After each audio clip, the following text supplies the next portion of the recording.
अपनी बात शुरू करने के पहले जो एक महत्वपूर्ण विषय पर है, दलित, स्त्री और भारतीय राजनीति आज की, इस पर बात शुरू करने के पहले मैं केपी सिंह जी को श्रद्धांजलि देना चाहूँगा।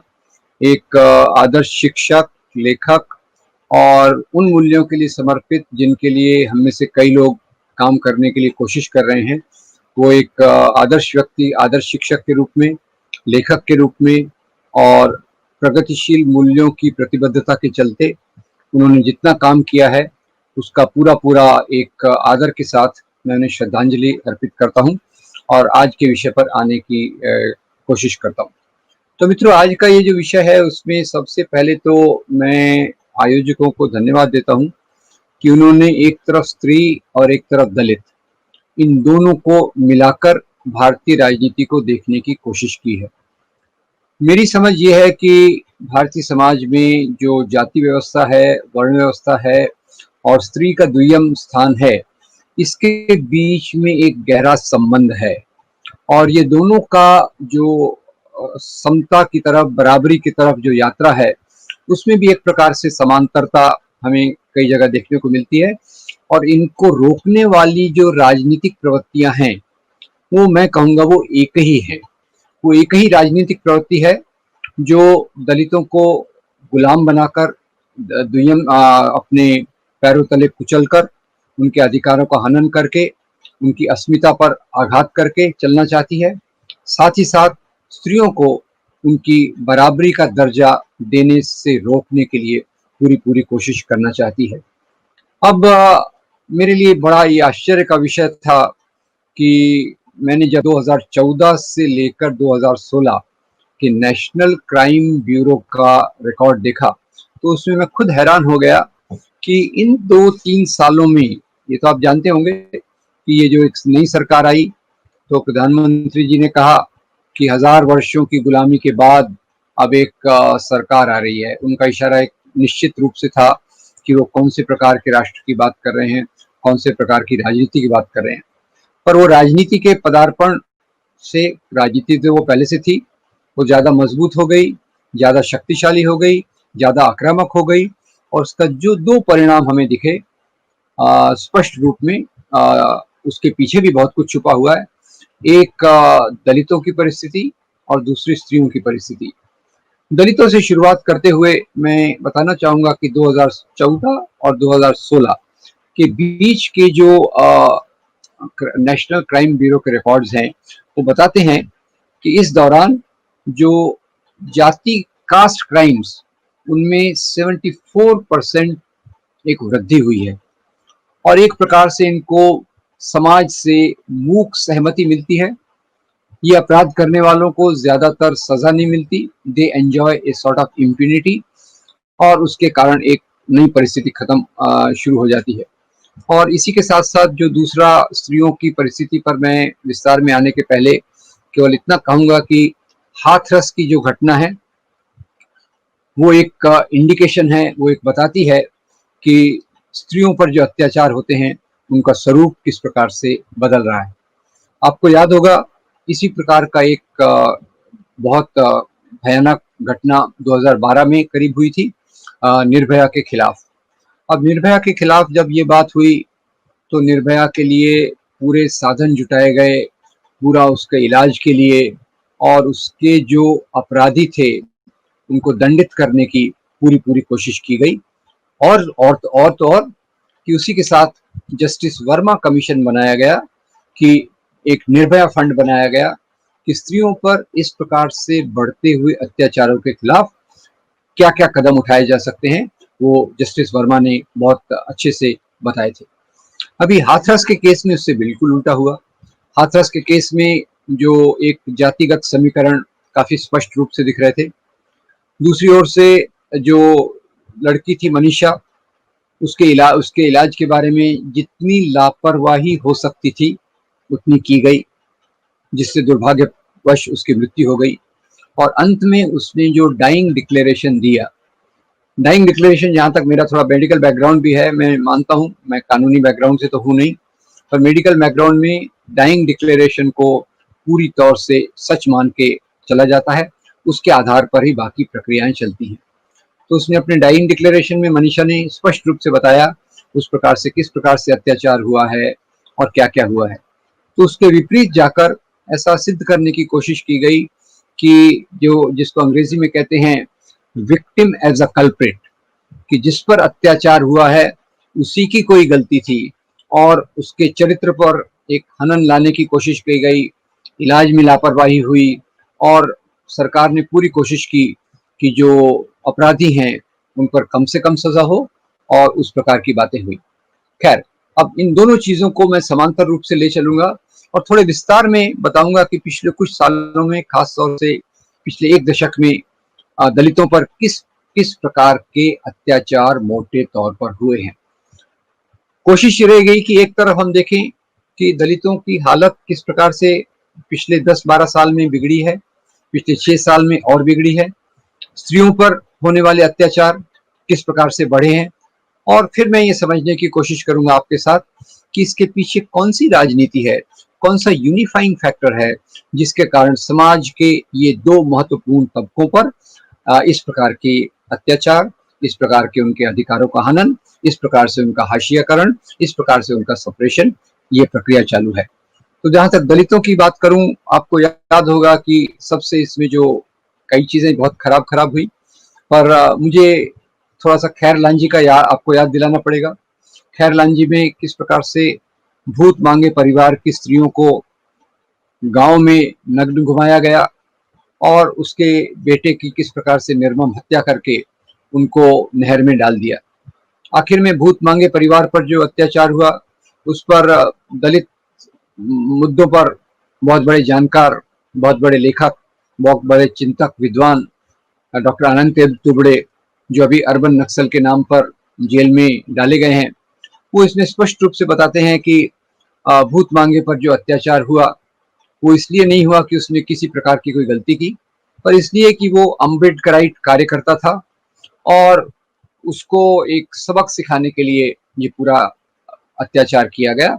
और एक जो लांछन लगाया जाता है श्रीमती भूत मांगे पर, उसी प्रकार के चरित्रहीन होने का लांछन लगाया गया, जिसके आधार पर एक सामाजिक स्वीकृति ली गई और ये अत्याचार हो सका। तो एक खैरलांजी का मामला हमारे सामने है जो समाज में दलितों की स्थिति को हमारे सामने रखता है। और दूसरा मैं आपको ले आना चाहूंगा रोहित वेमुला के बारे में। रोहित वेमुला जो हैदराबाद सेंट्रल यूनिवर्सिटी में अंबेडकर स्टडी सर्कल चलाते थे, एक बहुत मेधावी विद्यार्थी, रिसर्च स्कॉलर, अपनी पीएचडी के काफी करीब थे, जो एक विज्ञान के लेखक बनना चाहते थे। किस प्रकार से ये सरकार के सत्ता पर आने के बाद से उनको कैसी प्रताड़ना दी गई कि उस नौजवान को आत्महत्या करने पर मजबूर होना पड़ा। ये दो घटनाओं के साथ साथ वो जो बाकी घटनाएं होती रहती हैं, दलित दूल्हे को घोड़े से उतारना और बाकी अपमानजनक चीज़ें जो देश भर में होती हैं और जो अपराध होते हैं, जैसे मैंने बताया, उसमें बहुत बड़ी वृद्धि हुई। जहाँ तक स्त्रियों का सवाल है, एक तरफ तो जैसे मैं कभी नहीं भूल पाऊंगा, कश्मीर में बकरवाल समाज की जो लड़की आसिफा, 8 साल की लड़की आसिफा थी, मेरे ख्याल से उस पर जिस प्रकार का अत्याचार हुआ वो तो कभी भुलाने वाला नहीं है। और उसके बाद ऐसे ही दो घटनाएं उत्तर प्रदेश में हुई। सबसे पीड़ाजनक, चिंताजनक बात जो आसिफा और उत्तर प्रदेश की बाकी दो घटनाओं में हुई, उसमें ये कि इसमें जो आरोपी थे उनके समर्थन में जुलूस निकाले गए और उनके समर्थन में जुलूस निकालकर उनको बचाने की पूरी कोशिश की गई। कईयों को बेल मिल गई और कई खुले रूप से घूम रहे हैं। तो ये दोनों चीजों का होना, स्त्रियों पर अत्याचारों का बढ़ना, दलितों पर अत्याचारों का बढ़ना और एक विशेष प्रकार की राजनीति का सत्ता पर आना, इसके बीच में मेरे ख्याल से एक गहरा संबंध है। वैसे भी अगर हम भारतीय समाज को देखें तो भारतीय समाज में जो एक केंद्र बिंदु हमें समझने का है वो है यहाँ की जाति व्यवस्था। जाति व्यवस्था, वर्ण व्यवस्था, इनका उगम और विकास और इनका प्रभाव समाज पर कैसे होता है। और वर्ण व्यवस्था, जाति व्यवस्था के साथ साथ ही स्त्रियों को द्वितीय दर्जे का स्थान, ये उसके समांतर ही चलता है, क्योंकि स्त्री को जो संबोधित किया जाता है वो शूद्राति शूद्र, यानी शूद्रों के बीच में सबसे जो खराब है उसके तौर पर उसको संबोधित किया जाता है। तो ये जो पुरानी यात्रा है कि एक मातृसत्तक समाज से पितृसत्तात्मक, from matriarchal society to patriarchal society आने की जो यात्रा रही, और उसमें जमीन पर पुरुष पुरुष का हक होने के बाद स्त्री को किस प्रकार से एक दुय्यम दर्जे पर रखकर उसको एक ये किया गया, उसको मैं जो घटना इसमें जोड़ना चाहता हूँ, ये स्त्रियों पर अत्याचार के साथ-साथ एक चीज़ ऐसी जो इस धरातल का अत्याचार नहीं है, पर वो एक केंद्र बिंदु है, वो एक बैरोमीटर है, जो बताता है कि हमारे समाज में आज स्त्रियों की आज़ादी का क्या हाल है। और आप सब लोगों को याद होगा, अभी तनिष्क टाइटन का जो एक भाग है टाटा का तनिष्क ज्वेलरी में एकत्वम एकत्वम सीरीज चालू की गई, और एक बहुत प्यारा सा एडवर्टीजमेंट, मुझे बहुत ही अच्छा एडवर्टीजमेंट लगा। उस एडवर्टीजमेंट पे बहिष्कार किया गया, उसका विरोध किया गया, टाटा कंपनी को ट्रोल किया गया और वो विज्ञापन को हटाया गया, और कहा गया कि भाई ये एक हिंदू लड़की मुसलमान परिवार में है, ये तो लव जिहाद का मामला है, लव जिहाद का मामला है। अब उसके बाद हमारे काफ़ी सक्रिय हो गए, काफ़ी मुख्यमंत्री सक्रिय हो गए। मज़े की बात ये है, जो ज़्यादा सक्रिय हुए वो खुद ज़्यादातर अविवाहित वगैरह व्यक्ति हैं। जैसे आपके एक उत्तर प्रदेश के मुख्यमंत्री हो गए, हरियाणा के मुख्यमंत्री हो गए, इनको शायद सबसे ज़्यादा पीड़ा पहुंची, और उन्होंने तुरंत कहा कि लव जिहाद के खिलाफ हम कानून लाने की कोशिश करेंगे। और मतलब उसकी तो तैयारियां चालू हैं, उसमें फिर मध्य प्रदेश के मुख्यमंत्री जी भी जुड़ गए। और लव जिहाद का इस पर मैं ज़्यादा विस्तार में विश्लेषण बताने के पहले केवल इतना बता दूं, लव जिहाद जो है वो उसकी जो सबसे स्पष्ट एजेंडा, लव जिहाद के पीछे का सबसे स्पष्ट एजेंडा अभी उत्तर प्रदेश के मुख्यमंत्री जी ने कहा। उन्होंने कहा कि हमारी लड़कियों के ऊपर एक नज़र रखी जानी चाहिए, उनके मोबाइल में किन के मैसेज आते हैं, वो किन से मिलती हैं, कितने बजे जाती हैं, कितने बजे आती हैं, यानी लड़कियों के जीवन पर एक नियंत्रण किया जाए, ये उस प्रकार की एक बात है। एक तरफ बलात्कार, शारीरिक अत्याचार, और दूसरी तरफ से इस प्रकार का स्त्रियों के जीवन पर कंट्रोल, ये दोनों चीज़ों के बीच में एक गहरा जुड़ाव है। तो खैर, मैं बात कर रहा था भारत की जाति व्यवस्था की, वर्ण व्यवस्था की, और उसी के साथ चलने वाली स्त्री की एक गुलामी की अवस्था की, जो जिसका वर्णन हमारे इतिहास में, थोड़ा सा इतिहास की जड़ों को समझना ज़रूरी है। और इस इतिहास को समझने के लिए मुख्य रूप से मैं डॉक्टर भीमराव बाबा साहब अम्बेडकर के आधार पर अपनी समझ को आगे ले चलना चाहूँगा।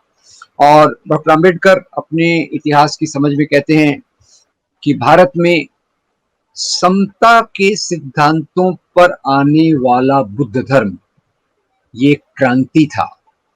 समता के सिद्धांतों पर आने वाला बुद्ध धर्म एक क्रांति था, जिसने वर्ण व्यवस्था का विरोध करके सबकी बराबरी के बारे में, समता के बारे में बात की, स्त्रियों के समता के बारे में बात की, और इसको अम्बेडकर एक क्रांति कहते हैं। इसके जवाब में, इसके उलट एक प्रतिक्रांति हुई, और प्रतिक्रांति का नेतृत्व पुष्यमित्र शुंग और दूसरे दार्शनिकों ने किया, जिन्होंने कहा जगत मिथ्या ब्रह्म सत्यम, और उसके आधार पर उन्होंने दूसरे उसके ऊंच नीच के मूल्य समाज पर थोपे, और जो मूल्य समाज कई सदियों तक जीता रहा। तो यहाँ दो चीजें हमको दिख जाती हैं, और यही अंबेडकर की समझ का केंद्र बिंदु है, क्योंकि आज इतिहास को कई रूप से समझा जाता है, कई रूप से कहा जाता है, और मुख्य रूप से जो भारत के इतिहास को समझने का तरीका है वो है हिंदू वर्सेस मुस्लिम, जो सांप्रदायिक राजनीति का एक आधार है। इससे अलग जाकर, ऑफ कोर्स ये आधार मेरे हिसाब से तो पूरी तौर से गलत है, ब्रिटिशों द्वारा लाया गया देश में डिवाइड एंड रूल की नीति को ले चलने के लिए, पर इसका सही जो इसका विश्लेषण वो डॉक्टर अंबेडकर में मुझे मिलता है। डॉक्टर अंबेडकर कहते हैं कि भारत का इतिहास एक तरफ बुद्ध धर्म के समतावादी मूल्य और ब्राह्मणवाद के विषमतावादी मूल्य, ऊंच नीच वाले मूल्य, इन दोनों के बीच का एक लगातार संघर्ष है। एक तरफ कोशिश है कि हम समता को प्राप्त करें, और उसको प्राप्त करने के लिए भगवान गौतम बुद्ध का जो एक लंबा आंदोलन, वैचारिक आंदोलन से शुरू होके जो आगे बढ़ा वो एक तरफ था, और उन विचारों को, उस प्रकार के समाज को रोकने के लिए उसके प्रतिबिंब, उसके विरोध में जो बात आई वो ब्राह्मणवादी मूल्यों पर आधारित थी। यहाँ मैं एक छोटी सी अपनी समझ आपके सामने स्पष्ट कर दूं। हिंदू धर्म में बहुत सारी परंपराएं हैं। हिंदू धर्म में वो उदार परंपराएं भी हैं जिसके आधार पर चलकर महात्मा गांधी ने पूरे देश के लोगों को जोड़ा, और वो परंपराएं भी हैं जो ऊंच नीच के मूल्यों को आधार बनाकर समाज में ऊंच नीच को लाकर एक प्रकार का वर्चस्व, हेजेमनी स्थापित करते हैं।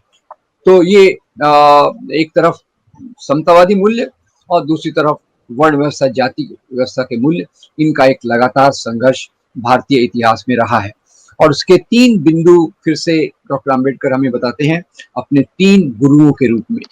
उनका पहला गुरु भगवान गौतम बुद्ध, जिन्होंने समता के सिद्धांतों को सामने लाया, और दूसरा गुरु उनका जो है उसके आधार पर हम देखने की कोशिश करेंगे कि मध्ययुगीन काल में इन मूल्यों का सबसे ज्यादा विरोध जिन्होंने किया वो ज्यादातर भक्ति संत थे। हाँ, अब ये बात और है, मेरा हिंदी साहित्य के बारे में ज्ञान उतना नहीं है, उसमें तुलसीदास जैसे भी संत हो गए हैं जिन्होंने एक तरफ रामचरितमानस को पॉपुलर किया, उसी के साथ ढोल पिशाच शूद्र पशु नारी इनको एक कैटेगरी में रख के ऊंच नीच के मूल्यों को भी मजबूत किया।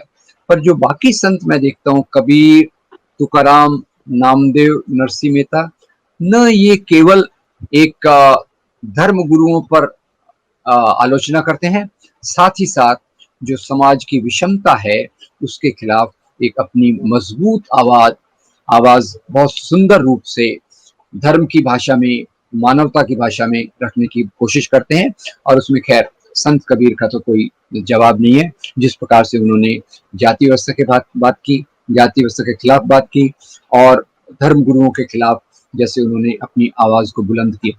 इसलिए आपको बता दूं कि कई ऐसे संत हुए हैं जिनको सत्ता ने उपेक्षित किया, प्रताड़ना देने की कोशिश की। और हमारे महाराष्ट्र में जो संत तुकाराम थे, संत तुकाराम ने जब इस प्रकार की बातें की तो उनका तो मर्डर ही कर दिया गया, और कहा गया वो आकाश मार्ग से विमान पर बैठकर आकाश मार्ग से सीधा स्वर्ग चले गए हैं। दूसरा उनका वर्जन था कि उन्होंने जल समाधि ले ली। यानी इस प्रकार के संतों ने जो आवाज उठाई वो इतनी आसान नहीं थी, और उनके खिलाफ भी एक अत्याचार हुआ। तो खैर, पर जहां तक दोनों ये चीजें हैं, वर्ण जाति व्यवस्था एक तरफ का फोन आ रहा है ना, उससे मिला के बता दो। दूसरी तरफ ये समाज में लंबे दौर तक चलता रहा। इसमें राजा मुसलमान हो या हिंदू हो, चलेंगे, इस सामाजिक व्यवस्था में कोई फर्क नहीं पड़ा। ये एक सबसे बड़ी मुख्य बात है। जिनको हम विदेशी राजा कहते हैं, विदेशों से आए, उन्होंने भी यहाँ की इस व्यवस्था पर कोई आघात नहीं किया। अब ये व्यवस्था, इस पर चोट पहुंचना कब से चालू होती है, और इससे चोट पहुंचना चालू होती है आश्चर्यजनक रूप से उपनिवेशवाद के पीरियड में, ड्यूरिंग द कॉलोनियल पीरियड।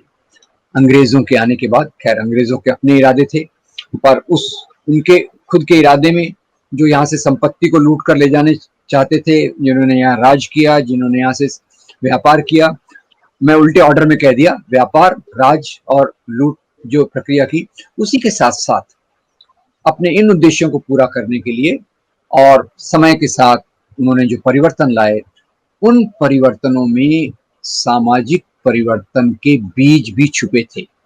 और यहीं से सामाजिक परिवर्तन से मेरे 2 तात्पर्य होते हैं, एक दलितों की समानता की यात्रा और दूसरा स्त्रियों की समानता की यात्रा। इसके बीज आधुनिक शिक्षा जो ब्रिटिश ने इंट्रोड्यूस की, जो यहाँ लाई, उसमें इसके बीज भी छुपे हुए थे।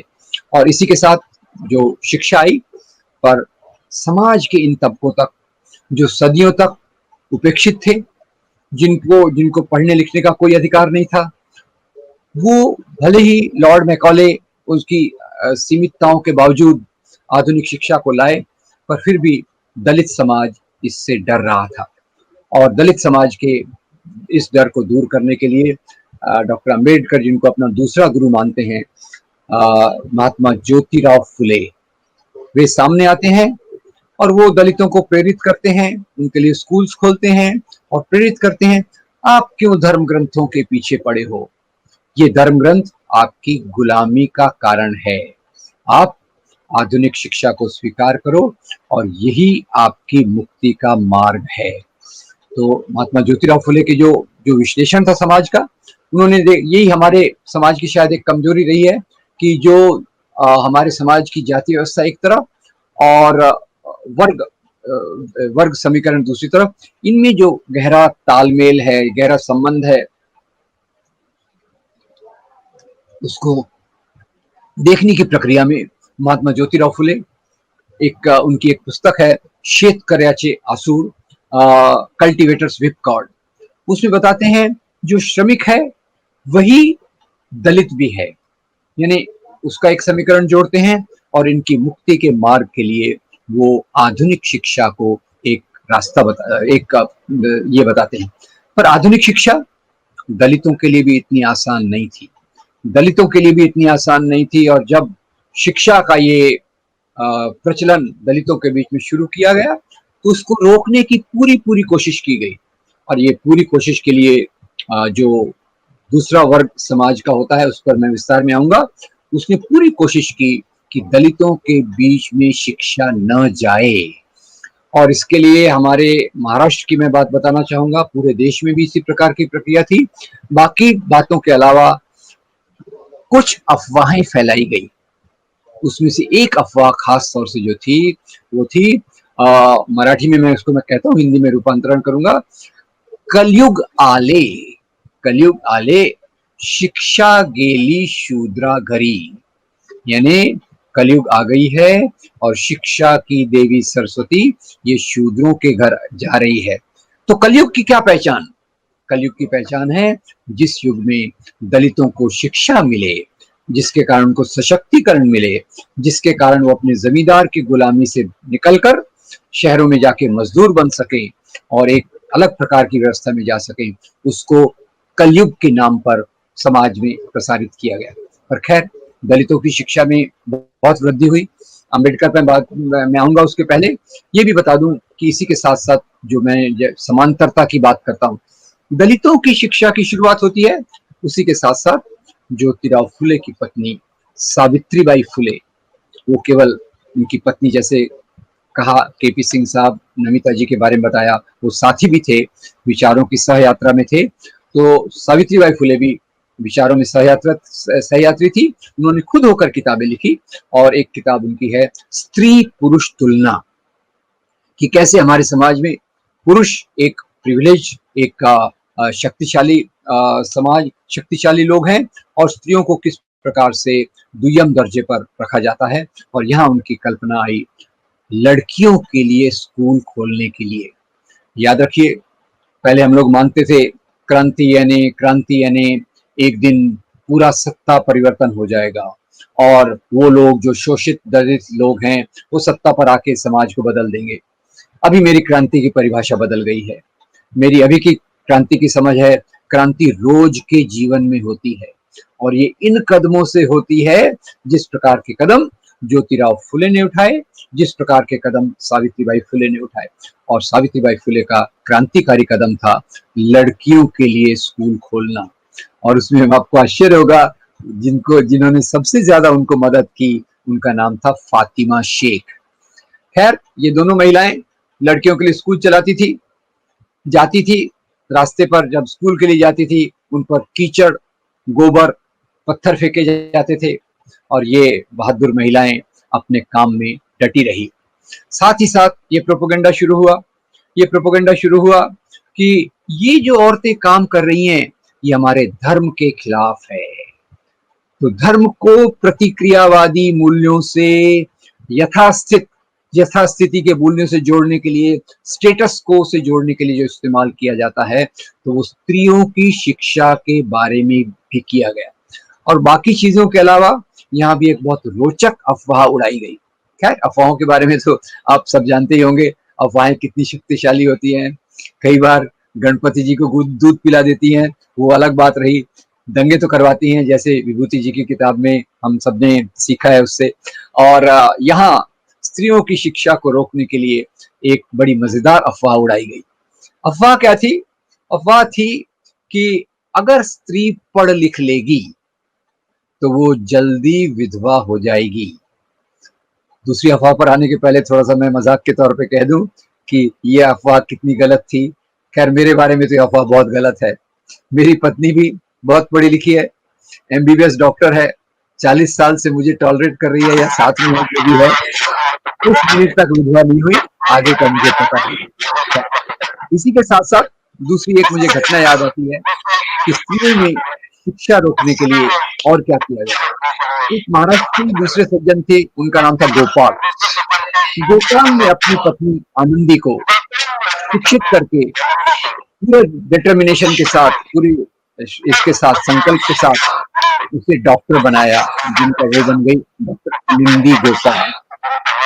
तो जब ये शिक्षा के लिए जाती थी उनकी पत्नी और उनके पति गोपाल उनको प्रेरित करते थे। अब ये भी एक एक्सेप्शन था उस समय के लिए। तो उनके दोस्त उनको कहते थे, तू क्या बेवकूफ है, तू अपनी स्त्री को पढ़ने पढ़ने लिखने दे रहा है? अरे ये पढ़ लिख लेंगी तो ये जाके बाद इनको प्रेम प्रेम पत्र लिखना सीख जाएंगी और किसी प्रेमी के साथ भाग जाएंगी। प्रेम पत्रों से इतना डर, लव जिहाद से इतना डर, ये लव जिहाद का डर नया नहीं है। ये प्रेम पत्रों का जो डर पहले दिखाया गया था स्त्री के जीवन पर कंट्रोल करने के लिए, ये उसी की एक झांकी मात्र है। तो खैर, इस दौरान में भारतीय समाज में सबसे बड़े महत्वपूर्ण परिवर्तन हुए और उन परिवर्तनों के बीज मैं यहाँ देखता हूँ। एक तरफ ज्योतिराव फुले में, सावित्रीबाई फुले में, फातिमा शेख में, दलितों की शिक्षा में, स्त्रियों की शिक्षा में। इसी के साथ साथ है समाज में शिक्षा चल रही है और समाज की शिक्षा के साथ साथ समाज परिवर्तित हो रहा है, उद्योग धंधे बढ़ रहे हैं, समाज उसमें एक तरफ रेलवेज, दूसरी तरफ कम्युनिकेशन, न्याय व्यवस्था। ये चीजों के साथ साथ इन चीजों के कारण जो नए वर्ग आए, व्यापारी उद्योगपति, टाटा बिरला बजाज सिंघानिया डालमिया, फैक्ट्रियों में काम करने वाले मजदूर और आधुनिक शिक्षित वर्ग, इन लोगों ने भारतीय राष्ट्रवाद की नींव रखी। ये रोड के बीच में खड़े होकर इनके लिए स्वीकृत था कि स्त्रियों में भी शिक्षा हो, दलितों में भी शिक्षा हो, समाज में बदलाव हो, ये इनके लिए स्वीकृत था। अब यहाँ मैं 3 प्रकार के ट्रेंड्स पे लाना चाहता हूँ जो आजादी के आंदोलन के दौरान देखने को मिले। एक तो वो ट्रेंड जिन्होंने इस प्रक्रिया को मजबूती से सामने ले जाने के लिए बात की, और उसमें अम्बेडकर जी बाद में आएंगे अभी थोड़ी देर में। तो एक तरफ ज्योतिराव फुले, सावित्रीबाई फुले, भीमराव बाबा साहब अम्बेडकर, और वो स्त्रियां जो पढ़ लिख कर डॉक्टर बनी, पंडिता रमाबाई जो विदुषी बनी। ये एक तरफ वो लोग हैं जो समाज को एक नए रास्ते पर, बराबरी के रास्ते पर ले जाने के लिए पूरी कोशिश करते हैं। और बीच में एक राष्ट्रीय आंदोलन खड़ा होता है, जिस आंदोलन का आधार ये उभरते हुए वर्ग, जिनको मैं उभरते, द राइजिंग क्लासेस, उभरते हुए वर्ग, व्यापारी उद्योगपति, मजदूर वर्ग, आधुनिक शिक्षित वर्ग, ये होते हैं जो इन बातों को स्वीकृत करते हैं। भले ही इनमें ये उतनी ऊर्जा से उसको सामने नहीं ले जाते, पर जो चीज चलती है उसको स्वीकार करते हैं। इसका विरोध कौन करते हैं, इस प्रक्रिया का विरोध कौन करते हैं, वो बहुत मजेदार चीज है। और ये वही लोग करते हैं जिनकी विचारधारा आज शासन कर रही है। और ये विरोध करने वाले लोगों में एक तरफ पुराने राजा, नवाब, जमींदार, जागीरदार, जिनके बीच में से आई मुस्लिम लीग, दूसरी तरफ हिंदू महासभा। अब थोड़ा सा मैं यहाँ क्लैरिफिकेशन दे दूं कि मुस्लिम लीग, हिंदू महासभा, इनमें शुरू में केवल राजा थे, नवाब थे, जमींदार थे, जागीरदार थे। बाद में चलकर कुछ उच्च मध्यम वर्ग के लोग, कुछ शिक्षित वर्ग के लोग इनकी विचारधारा के साथ आकर उन्होंने इनको लीडरशिप भी दी, वो बात भी सच है। तो खैर, पर ये लोग इस प्रकार के सामाजिक परिवर्तन के पूरी तौर से विरोध में थे। तो आशा है मैं अपनी बात स्पष्ट कर रहा हूं। एक तरफ वो लोग जो पूरा सामाजिक परिवर्तन चाहते हैं बराबरी के लिए, दलितों की बराबरी, स्त्रियों की बराबरी। दूसरी तरफ वो पूरा एक बड़ा राष्ट्रीय आंदोलन जो इन चीजों को स्वीकार करता है, इनके इनके इनके अस्तित्व को, इनके मूल्यों को स्वीकार करके भारतीय राष्ट्रवाद की कल्पना में इसको जोड़ने की कोशिश करता है। और तीसरी तरफ वो लोग हैं जो धर्म के नाम का राष्ट्रवाद लाते हैं, जो इन चीजों के पूरी तौर से खिलाफ हैं। और उसमें सबसे पहले मुस्लिम लीग, फिर हिंदू महासभा और उसके बाद राष्ट्रीय स्वयंसेवक संघ, ये तीन वो ताकतें हैं जिनके बीज यहाँ के डूबते वर्गों में हैं। अब भारत की विशेषता ये रही है, एक तरफ तो यहाँ जाति व्यवस्था रही, दूसरी तरफ से जैसे हम फ्रांस को देखें, जर्मनी को, खासतौर से फ्रांस को देखें, आजकल तो फ्रांस में तो कुछ और कंट्रोवर्सी चल रही है, उस पर मैं नहीं जाऊंगा। फ्रांस में देखें तो एक औद्योगिक क्रांति होती है और उसका तीन आधार रहता है, लिबर्टी, इक्वालिटी, फ्रेटर्निटी, स्वतंत्रता, समता, बंधुता। खैर, बंधुता भी एक मेल ओरिएंटेड वर्ड है, उसके बदले शब्द को बदला जाए तो हम कम्युनिटी कह सकते हैं, लिबर्टी, इक्वालिटी, कम्युनिटी। खैर, एक तरफ वो मूल्य, और हर समय मेरे दिमाग में ये बात आती थी, जब भी मैं फ्रांसीसी क्रांति का चित्र देखता था तो मुझे दिखता था एक महिला लिबर्टी, इक्वालिटी, फ्रेटर्निटी का झंडा लेकर खड़ी है। मैं सोचता था कि ये क्रांति तो जमींदारों के खिलाफ हो रही है, इसमें औरतें क्यों शामिल हो रही हैं? फिर खैर जब गहराई से पता गया तो पता चला कि औरतों का इसमें बहुमत से भाग लेना ये खुद की मुक्ति का एक रास्ता था, जो जहां भी पूरी पूरी औद्योगिक क्रांतियां हुई, स्त्रियों ने उसमें शामिल होकर अपनी बराबरी का एक दर्जा हासिल किया। अब जहां तक भारत का सवाल है, भारत में क्योंकि इस प्रकार से यहाँ का पूंजीवाद आया नहीं, यहाँ का सामंतवाद खत्म नहीं हुआ, जो डूबते वर्ग के लोग थे वो वैसे ही चलते रहे, उनकी शक्ति तो कम हो गई और उनके विचार और उनकी बाकी चीजें वैसी चलती रही। और इसी को अगले कदम में जब मैं जाकर देखूंगा तो मैं उसको देखूंगा डॉक्टर अंबेडकर के आने के रूप में। डॉक्टर अंबेडकर आते हैं, उनके जीवन कार्य पर मैं ज्यादा विस्तार में नहीं कहूंगा, पर उनके दो तीन महत्वपूर्ण जो बात है उस पर आने के पहले एक ही बात कह दूंगा कि 1920 में महात्मा गांधी ने जो नॉन कोऑपरेशन मूवमेंट छेड़ा, उसमें समाज के प्राय सभी वर्गों के लोगों ने भाग लिया। और उसी के बाद महाराष्ट्र के विदर्भ, नागपुर के आसपास, नागपुर तो खैर ज्यादा शायद आजकल आरएसएस के हेड ऑफिस के कारण जाना जाता होगा, और उसमें जो नागपुर के आसपास एक आंदोलन चालू हुआ। और ये आंदोलन एक तरफ डॉक्टर फुले, ज्योतिराव फुले, दूसरी तरफ डॉक्टर अंबेडकर के विचारों से प्रेरित था। और ये आंदोलन था जिसको अंग्रेजी में कहते हैं नॉन ब्राह्मण मूवमेंट। अब नॉन ब्राह्मण मूवमेंट को हम थोड़ा सा समझ लें, क्योंकि नॉन ब्राह्मण मूवमेंट के आने के बाद ही जो पहले एक हिंदू सांप्रदायिक ताकत हिंदू महासभा थी, उसके बाद चलकर 1925 में आरएसएस बनने के पीछे एक कारण ये भी था कि उन्होंने देखा कि दलित अपने आप में सशक्तिकरण को प्राप्त कर रहे हैं। और नॉन ब्राह्मण मूवमेंट का मुख्य जो था, उसको भले ब्राह्मण वर्ड उसमें इस्तेमाल करते हैं, पर महाराष्ट्र में एक कहावत है, शेठ जी भट्ट जी, शेठ जी यानी जमींदार, भट्ट जी यानी धर्मगुरु। तो इनका जो अलायंस है वैसे तो हर जगह रहता है, केवल हम सोचते हैं कि केवल यूरोप में किंग एंड द पोप का अलायंस था, पर मेरी समझ है कि सामंती समाज में एक तरफ जमींदार रहता है और उसके पावर को जस्टिफाई करने के लिए, उसकी शक्ति को वैधता देने के लिए धर्मगुरु रहता है। तो खैर ये आंदोलन जो 1920 के आसपास, 21 के आसपास चालू हुआ, उसमें नॉन ब्राह्मण, ये ब्राह्मणवाद और जमींदारी, इन दोनों चीजों के खिलाफ था।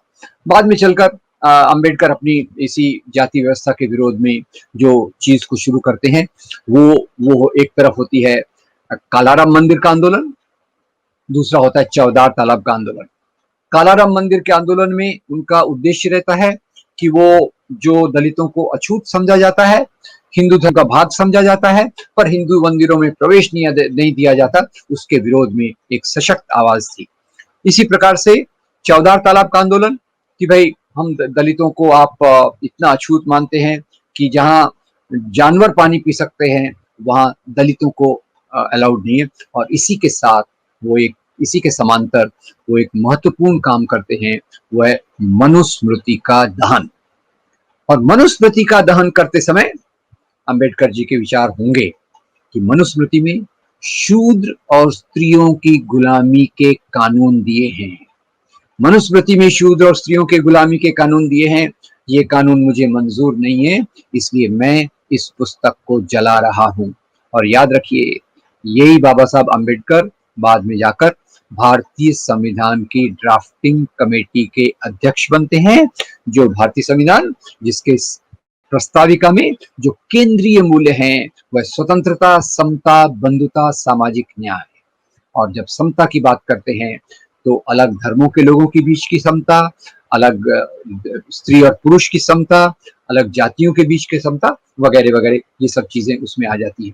तो खैर, ये जो आजादी के आंदोलन तक उसके बाद फिर पूना पैक्ट होता है, जिसमें अंबेडकर दलितों के लिए सेपरेट इलेक्टोरेट चाहते हैं, गांधी जी उनके लिए रिजर्वेशन चाहते हैं।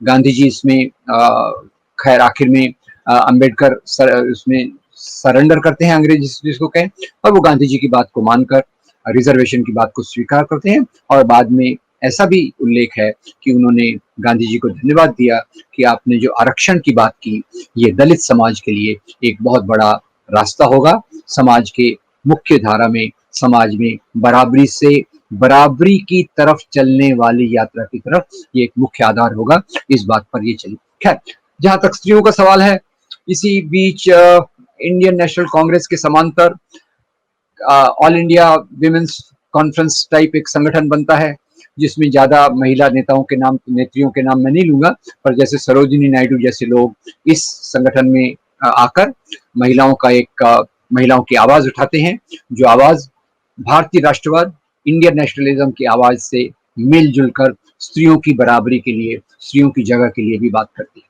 खैर, अब आजादी के बाद क्या होता है?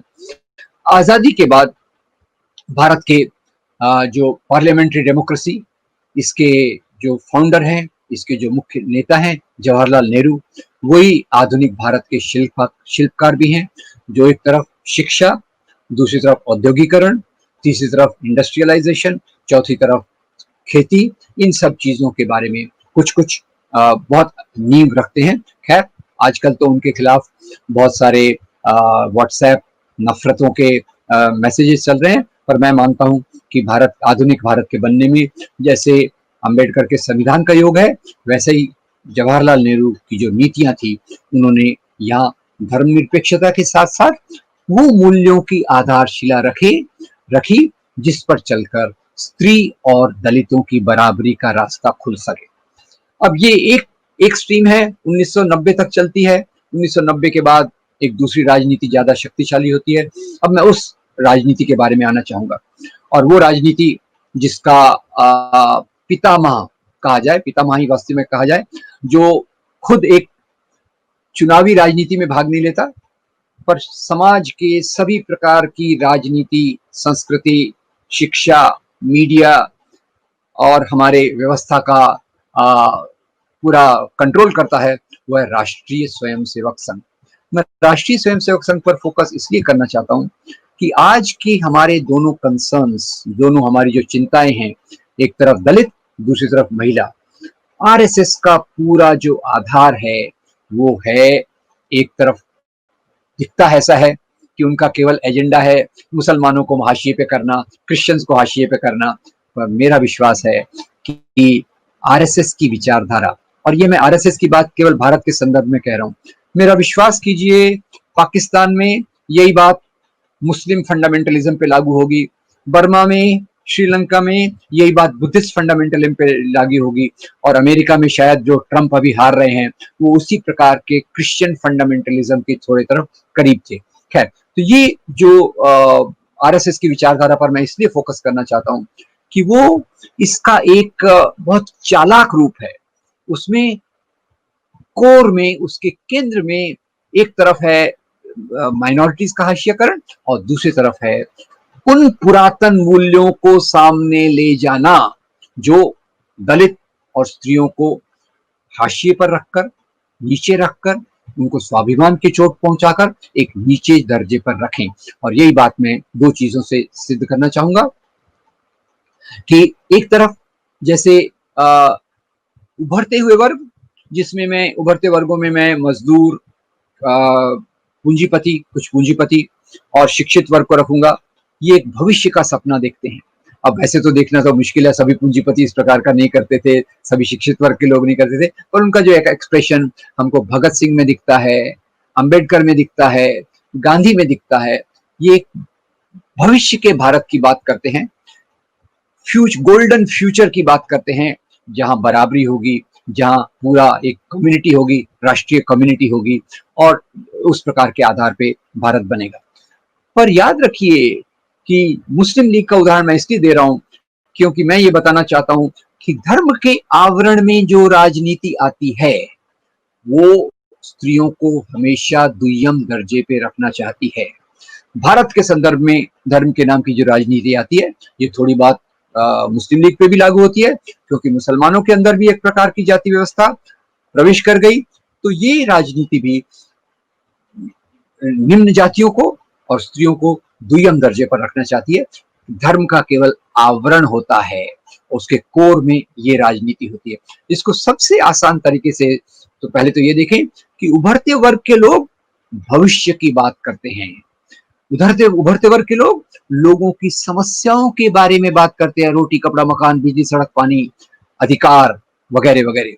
और जो डूबते वर्ग के लोग हैं, धर्म के नाम की राजनीति करने वाले लोग हैं, वो पुरातन मूल्यों को जिंदा रखने के लिए पुरातन मूल्यों का गुणगान करते हैं, द ग्लोरियस गोल्डन पास्ट।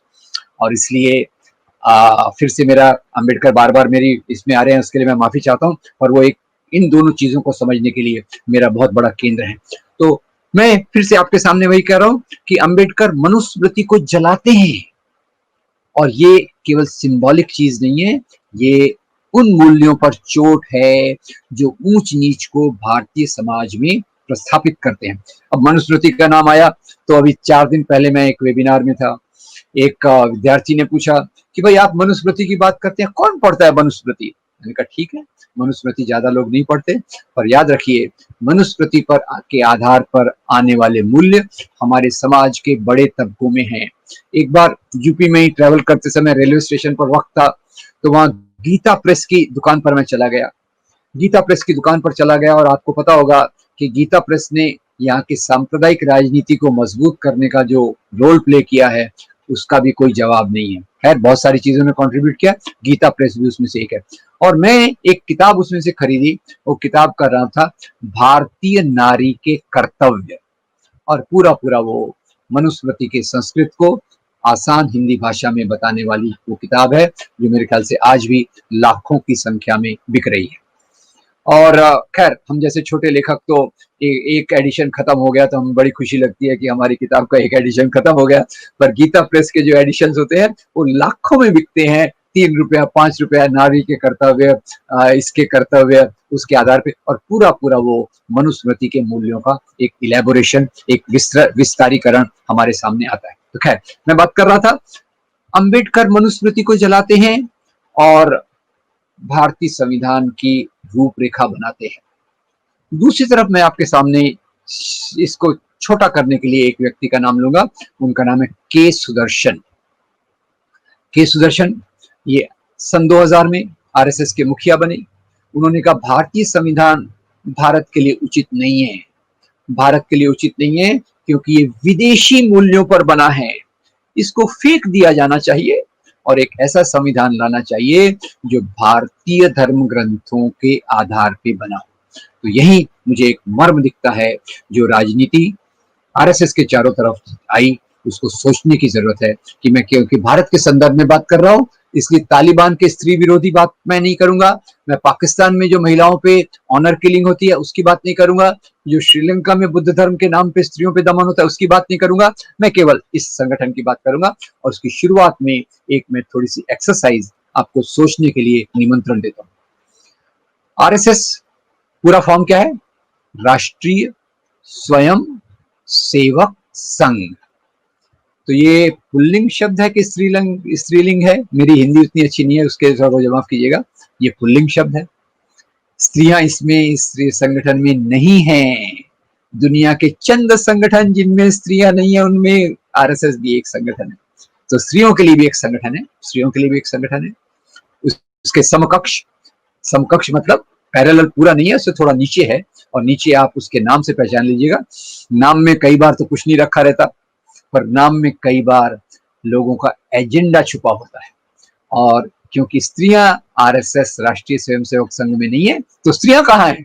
स्त्रियां हैं, स्त्रियां हैं एक दूसरे संगठन में जिसका नाम है राष्ट्र सेविका समिति। दोहरा रहा हूं, राष्ट्र सेविका समिति, राष्ट्रीय स्वयं सेवक संघ, राष्ट्र सेविका समिति। कौन सा शब्द इसमें से गायब हो गया? स्वयं। स्वयं शब्द गायब हो गया, क्योंकि हर एक पुरुष प्रधान विचारधारा के अनुसार स्त्री के स्वयं को, स्त्री के स्वयं को पुरुष की जेब में माना जाता है। इसलिए राष्ट्र सेविका समिति और राष्ट्रीय स्वयंसेवक संघ।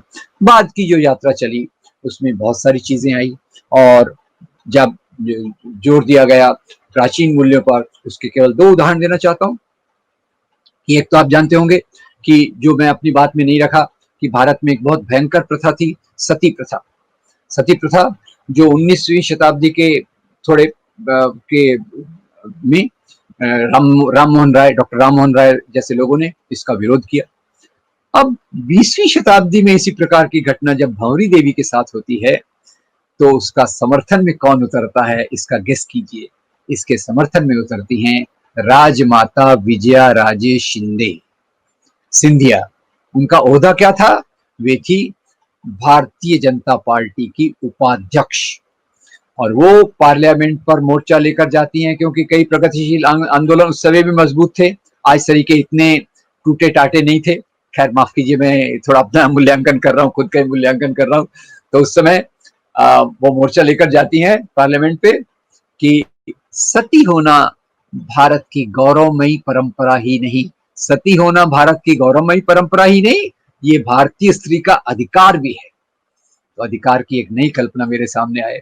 उन्होंने खुद इस अधिकार का क्यों उपयोग नहीं किया, इसके बारे में उन्होंने कुछ नहीं कहा, खैर वो अलग बात है। दूसरा, अभी अभी गोवा में शायद गवर्नर हैं या थी, उनका नाम है मृदुला सिन्हा।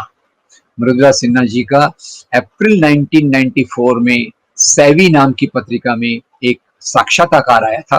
सैवी नाम की पत्रिका में मृदुला सिन्हा कहते हैं कि जहां तक हो सके स्त्रियों ने घर के बाहर काम नहीं करना चाहिए। नमिता जी ख्याल कीजिए, सुनीता जी आप भी ख्याल कीजिए, घर के बाहर काम नहीं करना चाहिए जब तक आर्थिक संकट बहुत ज्यादा ना हो। और उसी के साथ उन्होंने कहा कि दहेज लेने में क्या प्रॉब्लम है, मैंने अपने बेटे की शादी में दहेज लिया, बेटी की शादी में दहेज दिया, हिसाब बराबर। और अगर पुरुष स्त्री को पीटता है तो उसको ठीक करने के लिए पीटता है, इसमें ऐसी कौन सी बड़ी बात है, वगैरह वगैरह। ये उनका इंटरव्यू मैंने कई जगहों पर संदर्भ के साथ दिया भी है। तो खैर ये एक विचारधारा इधर से चलती रही जो अलग प्रकार से काम करती है। अब इस विचारधारा के बीज क्या है? आज भी भारत में वर्ण व्यवस्था, जाति व्यवस्था के जड़ें कहाँ हैं? तो एक तरफ अभी तो खैर चुनावी लोकतांत्रिक चुनाव की प्रक्रिया है, उसके लिए पूरी तौर से अंबेडकर को रिजेक्ट करना किसी के लिए भी संभव नहीं है, आरएसएस के लिए भी, भाजपा के लिए भी संभव नहीं है। फिर भी दलितों के वोट भी चाहिए, दलितों को रखना भी वही है, एक सबऑर्डिनेट पोजीशन पर, एक नियम दर्जे पर। तो क्या किया जाए? अंबेडकर कहते हैं, उन्होंने जो अंग्रेजी का उनकी किताब है एनहाइलेशन ऑफ कास्ट, जाति का उच्चाटन, समाप्ति, उसके जवाब में आरएसएस कहती जो है वो एक संगठन के रूप में कहती है, वह सामाजिक समरसता मंच। सामाजिक समरसता मंच का क्या काम है भाई? कि जातियां अलग अलग हैं, कोई जाति अलग काम करती है, कोई जाति दूसरी जाति काम करती है, इनके बीच में समन्वय होना जरूरी है। और उसका उच्चतम उदाहरण हमारे प्रधानमंत्री जी ने दिया, जो उन्होंने किताब कर्मयोगी के नाम से लिखी थी, मेरे ख्याल से बाद में विड्रॉ कर ली गई। कर्मयोगी में उन्होंने लिखा कि ये जो मैनुअल स्कैवेंजिंग वाल्मीकि समाज जो करता है, ये मत समझिए कि वो केवल पैसे के लिए करता है, वो तो ये काम आध्यात्मिक सुख के लिए करता है। एक्सीलेंट। वो खुद इस आध्यात्मिक सुख को प्राप्त करने की कोशिश क्यों नहीं करते, ये मेरे ख्याल से इसके जवाब मेरे पास भी नहीं है। तो आज दलितों को दबाकर रखने की 3 स्ट्रेटेजीज आरएसएस अपनाता है। एक सामाजिक समरसता मंच कि जो इस प्रकार के ये करता है, और वो जाकर दलित बस्तियों में इस प्रकार के प्रतीकों को खड़ा करता है जिनको दलित लोग मानते हैं, और उन प्रतीकों का एक वो ब्राह्मणीकरण करके मुस्लिम विरोध देकर करता है। और जो बद्री नारायण जी की एक बुक है, मैं थोड़ा नाम भूल रहा हूँ, अभी नाम याद आ जाएगा तो बताऊंगा। उसमें वो बताते हैं कि उत्तर प्रदेश की शायद बहारिश में एक महाराणा प्रताप के जैसे दिखने वाली एक मूर्ति है, और वो मूर्ति है सुहेल देव की। अब सुहेल देव पासी और दूसरे कई कम्युनिटीज में बहुत लोकप्रिय हैं, तो उनकी लोकप्रियता का तो फायदा उठाना है, पर उनकी लोकप्रियता का फायदा उठाने के साथ साथ मुसलमानों को भी बदनाम करना है, और उनको बताना है कि वो हिंदू धर्म के प्रति कितने डिवोटेड थे। तो जो कहानी थी एक गाजी मियाँ, जो महमूद गजनवी का शायद भतीजा या और कोई संबंधित था, उनसे और सुहेल देव के बीच की लड़ाई जिसमें दोनों मारे गए, उसको कैसे बदलकर इन्होंने प्रचारित किया। इन्होंने कहा सुहेल देव एक महान हिंदू थे, और गाजी मियाँ ये एक हिंदू राजकुमारी को लेकर घोड़े पर जा रहे थे, तो इन्होंने उस हिंदू राजकुमारी को बचाने के लिए, हिंदू समाज की रक्षा करने के लिए इस प्रकार से सामने आए और उन्होंने गाजी मियाँ की हत्या कर दी। तो ये एक तरीका है कि दलित्स के आइकन्स को, दलित्स के प्रतीकों को एक हिंदूकरण करके एक रूप देकर उनको सामने रखा जाए। और यही प्रक्रिया में जो दलितों के साथ होता है, एक तरफ से प्रक्रिया होती है जो एमएन श्रीनिवास ने बताई, सेंस्कृताइजेशन यानी जो कम्युनिटी जाति की हायरार्की में जो जातियां नीचे के स्तर पर हैं, वो हमेशा ऊंची जातियों को अनुकरण करना चाहती हैं, वो एक प्रक्रिया है। दूसरा दूसरा उन्होंने जो कहा कि सोशल इंजीनियरिंग, अब जिसमें देखिए कि एक तरफ से जैसे कांचा इलैया जैसे लोग कहते हैं कि वो अपने आप को दलित के रूप में मुसलमान गरीबों के नजदीक पाते हैं, दलित गरीब क्रिश्चियंस के करीब पाते हैं। और दूसरा जो सांप्रदायिक दंगे होते हैं उसमें कोई अपर कास्ट के लोग हिस्सा नहीं लेते मतलब सामने नहीं आते। विभूति जी की तो स्टडी है, उस पर और ज्यादा रोशनी डालेंगे। जो हिंसा करवाई जाती है वो दलित समाज और पिछड़े समाज से ही करवाई जाती है। ये उनका एक दूसरा तरीका है सोशल इंजीनियरिंग के माध्यम से। और तीसरे, अब दलित समाज के कई लीडर्स हैं जो बिकने के लिए तैयार हैं, बिकते भी हैं, अच्छी कीमतों पर बिकते हैं, अच्छे मंत्री पदों पर आते हैं, और वो इस प्रकार की चीजों को अपने साथ लेकर चलते हैं। तो ये जो प्रक्रिया आज के हमारे समाज में है, ये ज्यादा दिखती नहीं है पर ज्यादा फैली हुई है। ये फैली हुई है, लाखों प्रचारक, अभी वो एंडरसन एंड दामले की किताब आई, उन्होंने कहा आरएसएस की जो शाखाएं थी वो शाखाएं 2014 के बाद डबल हो गई, और पहले आरएसएस में से बीजेपी निकली, अब बीजेपी के सत्ता में आने के कारण आरएसएस अपना वर्चस्व पहले से बढ़ा रही है। और उसी के साथ साथ अभी अभी आपको याद होगा कि एक तरफ दलितों के लिए इस प्रकार का संदेश, social engineering, social cooption and iconization, ये 3 चीजों के आधार पर जहां चलते हैं, वहीं आरएसएस के सर संघ चालक श्री मोहन भागवत भी कहते हैं कि स्त्री और पुरुष के बीच में कॉन्ट्रैक्ट है। Very good. रूसो का सोशल कॉन्ट्रैक्ट, जो कॉन्ट्रैक्ट की थ्योरी को वो सांप्रदायिकीकरण उसका कैसे कर रहे हैं, वो उसका लैंगिकीकरण कैसे कर रहे हैं, बहुत मजेदार है। कहते हैं ये स्त्री और पुरुष के बीच में कॉन्ट्रैक्ट है, पुरुष कमाएगा, स्त्री घर का काम देखेगी, स्त्री घर की 4 दीवारी के अंदर रहेगी। ये इस प्रकार की बात वहां से चालू होकर नीचे तक आती है। और खैर इसीलिए अभी लव जिहाद का विरोध, इसीलिए स्त्रियों को, लड़कियों ने जीन्स नहीं पहनना चाहिए, और इसीलिए एक आरएसएस के एक प्रचारक थे जिनका नाम था प्रमोद मुतालिक। प्रमोद मुतालिक का आपको याद होगा, मैंगलोर में कुछ लड़कियां जो पब में से होकर आ रही थी, उन पर हमला कराया था और ये नियमित रूप से वैलेंटाइन डे पर जाकर कॉलेजेस में इस प्रकार का ये करते हैं। और आपके उत्तर प्रदेश में तो वो रोमियो स्क्वाड कुछ बना था, रोमियो स्क्वाड वगैरह बना था। इनको बहुत डर है अगर स्त्री बराबरी के दर्जे पर आ जाए, स्वतंत्र रूप से सोचे, स्वतंत्र रूप से अपने जीवन का निर्वाह करे, तो उसका बहुत बड़ा खतरा इस विचारधारा के लोगों को रहता है। तो मुख्य रूप से मैं ये नहीं कहता कि स्त्री और दलित को दबाने की जो राजनीति है केवल सांप्रदायिक राजनीति में ही होती है।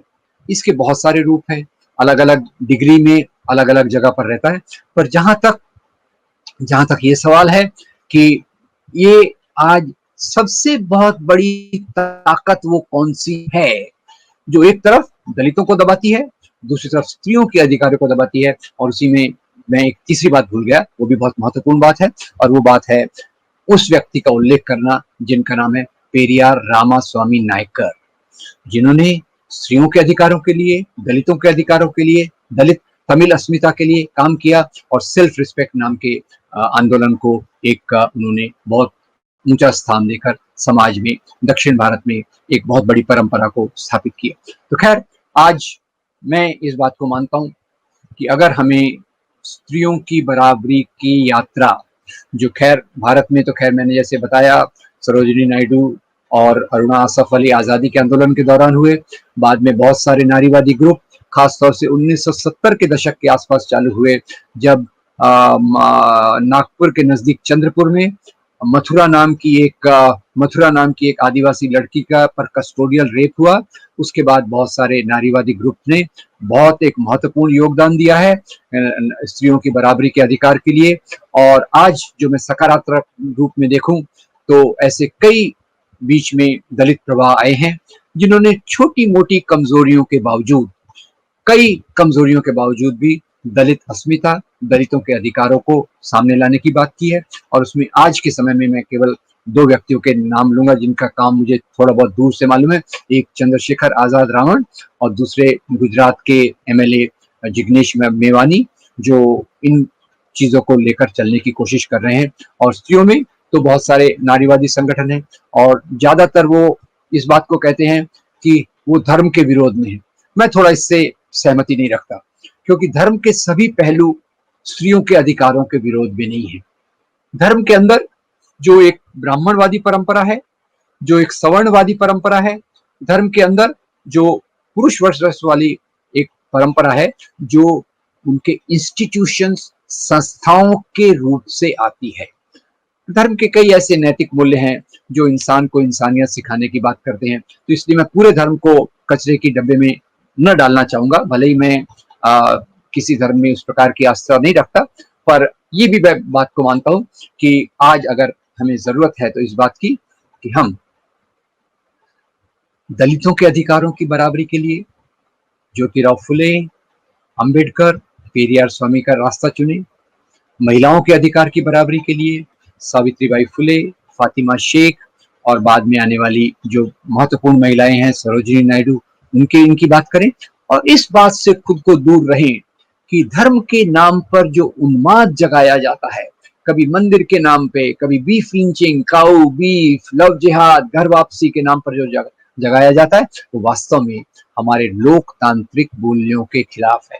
आज पिछले 15-20 साल से और खास साल से 6 साल से हमारे लोकतंत्र की जड़ों पर मट्ठा डाला जा रहा है, कमजोर किया जा रहा है। तो अगर इन दोनों के अधिकारों को, बराबरी के रास्ते को अगर हमें आगे लेकर चलना है तो निश्चित रूप से भारतीय लोकतंत्र के, भारतीय संविधान के मूल्यों को मजबूत करना वही एक रास्ता है। और इस रास्ते में दलित अधिकार, महिला अधिकार, आदिवासी अधिकार, मजदूर अधिकार, अल्पसंख्यक अधिकार, इनके बीच में एक प्रकार के तारतम्य के होने की जरूरत है। आज मैं मानता हूं कि सामाजिक आंदोलन में हमारे बहुत सारे मित्र बहुत महत्वपूर्ण काम कर रहे हैं, पर सवाल यह है कि आइसोलेटेड, फ्रेगमेंटेड, अलग अलग होने के कारण जो शक्ति से वो इन विचारों का विरोध कर सकते हैं, जो भारतीय संविधान के खिलाफ हैं, जो दलितों की बराबरी, महिलाओं की बराबरी के खिलाफ जो संगठन और विचारधारा है, उसका मजबूती से मुकाबला करने के लिए इन प्रकार के सामाजिक संगठनों में एक प्लेटफॉर्म, एक मंच की जरूरत है, जो एक दूसरे से कंधा मिलाकर आजादी के आंदोलन के सिद्धांतों को, महिला के बराबरी के सिद्धांतों को, दलितों की बराबरी के सिद्धांतों को, अल्पसंख्यकों के अधिकारों, इनको एक मंच पर लाकर एक ऐसी राजनीति को जन्म दे जो धर्म के नाम की, जो आडंबर वाली राजनीति है, जो धर्म के नाम पर लोगों को बांट रही है, हमारे अधिकारों का हनन कर रही है और खास तौर से कमजोर तबकों के अधिकारों का हनन कर रही है, उस राजनीति का विरोध करके ही हम आगे जा सकते हैं। अंत में आपका बहुत धन्यवाद। बहुत बहुत धन्यवाद प्रोफेसर पुनियानी।